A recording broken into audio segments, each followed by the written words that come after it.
তাকে মাকবুলিয়াতের জন্য কবুল করে নেওয়া হবে।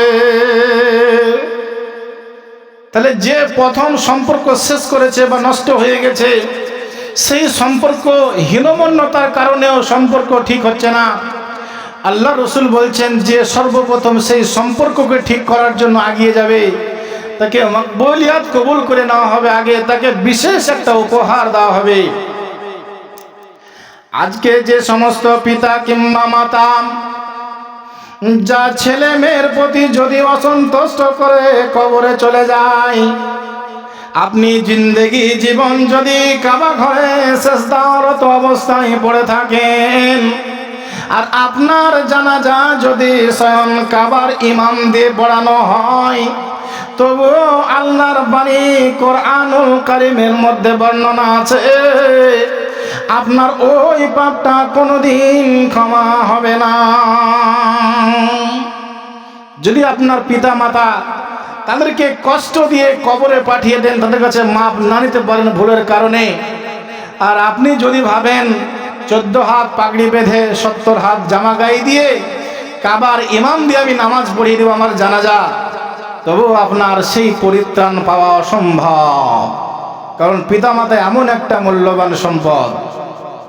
তা আমি যেখানে ছিলাম, আজকে আমাদের যে ভাষা বচনভঙ্গি বলা, মানুষের সম্পর্কে যে আত্মীয়তার বন্ধন, সেটা আমরা নিজেরা নষ্ট করছি। এটা কিসের জন্য হচ্ছে? একমাত্র মুখের কারণ। যতগুলো মানুষের সম্পর্ক নষ্ট হওয়ার মূল কারণ হচ্ছে আমার ভাষা বলা ভালো নয়। মানুষের সঙ্গে এক জায়গাতে বসবাস করতে গিয়ে যে কোনো বিষয় নিয়ে অশান্তি হতেই পারে, না হওয়ার কিছু নাই। এটা হচ্ছে মানব। আদম জাতি ভুল করবেই, কিন্তু আদমের কাজ হচ্ছে সেই ভুলটাকে আবার পরক্ষণে পরামর্শ করে মাসওয়ারা করে আবার ঠিক করে নেওয়া, যেন আমার দ্বারাতে কোনো মুসলমান কষ্ট না পায়। বিশ্বনবী হাদিসের মধ্যে বললেন, আল মুসলিমু মান সালিমাল মুসলিমিন, আল মুসলিমু মান সালিমাল মুসলিমিন মিন ইয়াদিহি। মুসলমান তো ওই ব্যক্তি যে মুসলমানের জবান, এই জবান দ্বারাতে অন্য কোনো মুসলমান কোনোদিন কষ্ট পাবে না। আজকে বহু মুসলমানকে আমার প্রতিবেশী, আমার আত্মীয়, আমার প্রতিবেশী আত্মীয়, বহু জায়গাতে আমি এই জবান দ্বারাতে বহু জনকে কেটে দিয়েছি। যেই কাটা পৃথিবীর বুকে বহু ক্ষতের ঘা সৃষ্টি হয়েছে, যে ঘাটা পৃথিবীর আগে, মরণের আগে কোনো ডাক্তার সারাতে পারবে না।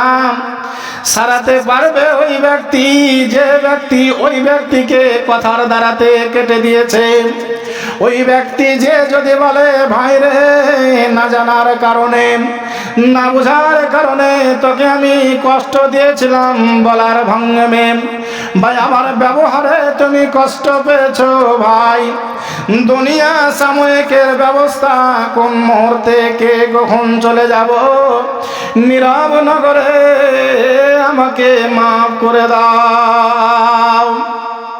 ওই ব্যক্তি যদি তাকে মাফ করে দেয় এবং ভুলের বুঝতে পারে, আল্লাহর নবী বলেছেন দুজনাই পরিত্রাণ পেয়ে গেল, দুজনাই তাদের লাভ হয়ে গেল।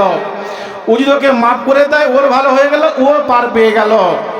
নচে যখন কাল কিয়ামতের মাঠে মানুষের নেকি বদিগুলোকে হিসাব করে ফয়সালা টেনে দেওয়া হবে, আপনার ভাই, আপনার প্রতিবেশী, অন্য কেউ যে আপনার জামাটাকে টেনে ধরবে, আপনাকে খামচে ধরবে, আল্লাহ গো, এই ব্যক্তির সঙ্গে আমি দুনিয়াতে এক জায়গাতে বসবাস করেছিলাম, আমাকে বলার ভাষামে আমি দুর্বল ছিলাম, আমাকে কষ্ট দিয়েছে, আমাকে নির্যাতন করেছে, দুনিয়াতে আমি এর বিচার পাইনি, আল্লাহ তুমি আমাকে বিচারের ব্যবস্থা করে দাও। সেদিন আপনি পার পাবেন না। আজ ভাবছেন আমি দুর্বলকে আজকে কষ্ট দিলাম, নির্যাতন করলাম, আমি শক্তিশালী, আপনি কবরে চলে যাবেন, সেও চলে যাবে। সেই দিন হাসরের মাঠে সমস্ত কিছু ফায়সালা হওয়ার পর ওই ফায়সালাটা থেকে যাবে আপনার জন্য। সেই দিন অগণিত মানুষের সঙ্গে আপনার ফায়সালা করা হবে। এই হাদিস আরো লম্বা, সময় যেহেতু হয়ে গেছে ভাই মুসলমান, আমি যে আয়াতটা পড়েছিলাম সেই আয়াতের পরিপ্রেক্ষিতে আপনার ভাষাও বলা ঠিক রাখা দরকার, চলা সেভাবে ঠিক রাখা দরকার। এই সূরাটার এই আয়াতটা নাজিলের কারণ ও পরিপ্রেক্ষিতে আমি আগামী জুম্মাতে যদি আমাকে আল্লাহ বাঁচিয়ে রাখে আলোচনা করবো। ওমা ইল্লাল বালাগ। আসসালামু আলাইকুম। আল্লাহুম্মা সাল্লি আলা মুহাম্মাদ ওয়া আলা আলি মুহাম্মাদ কামা সাল্লাইতা আলা ইব্রাহিম ওয়া আলা আলি ইব্রাহিম ইন্নাকা হামিদুম মাজিদ। আল্লাহুম্মা বারিক আলা মুহাম্মাদ ওয়া আলা আলি মুহাম্মাদ কামা বারাকতা আলা ইব্রাহিম ওয়া আলা আলি ইব্রাহিম ইন্নাকা হামিদুম মাজিদ। ربنا ظلمنا